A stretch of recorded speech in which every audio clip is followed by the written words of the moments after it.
Venesiya Şadlıq Sarayında baş vermiş kütləvi qida zəhərlənməsinin səbəbi açıqlanıb. Bununla bağlı Azərbaycan Qida Təhlükəsizliyi Agentliyi məlumat yayıb. Məlumatda bildirilir ki, Bakı şəhəri Xətai rayonu General Səməd bəy Mehmandarov küçəsi ev 352 ünvanında yerləşən Venesiya Şadlıq Sarayında keçirilmiş toy mərasimində 55 nəfərin kütləvi qida zəhərlənməsi barədə Azərbaycan Qida Təhlükəsizliyi Agentliyinə daxil olan məlumat əsasında plandankənar yoxlama keçirilib. Yoxlama zamanı ictimai yaşayış obyektinin 3-cü mərtəbəsində yerləşən və tədbir zamanı qidaların hazırlandığı mətbəx sahəsində sanitar gigiyenik və sanitar texniki normativ hüquqi aktların tələblərinə zidd olan çoxsaylı ciddi nöqsanlar aşkar edilib.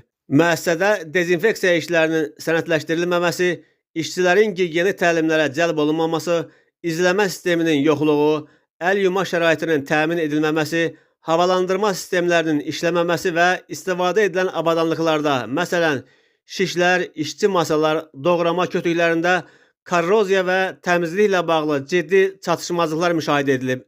Həmçinin tullantıların idarə olunması, temperatur rejiminin qorunması və qida məhsullarının saxlanma şəraitində də ciddi pozuntular qeydə alınıb.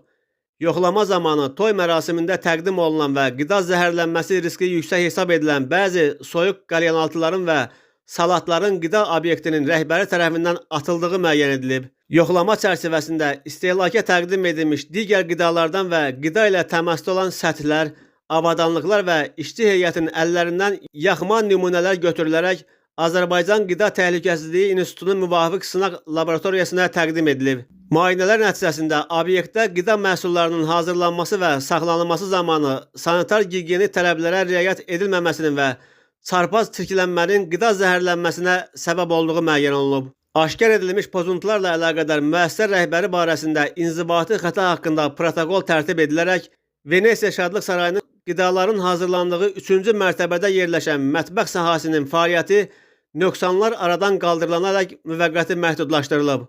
Qeydə alınmış nöqsanların müəyyən edilmiş müddət ərzində aradan qaldırılması ilə bağlı icrası məcburi göstərişlər verilib. Faktla bağlı toplanmış materiallar aidiyyəti hüquq mühafizə orqanının sorğusu əsasında müvafiq olaraq təqdim edilib.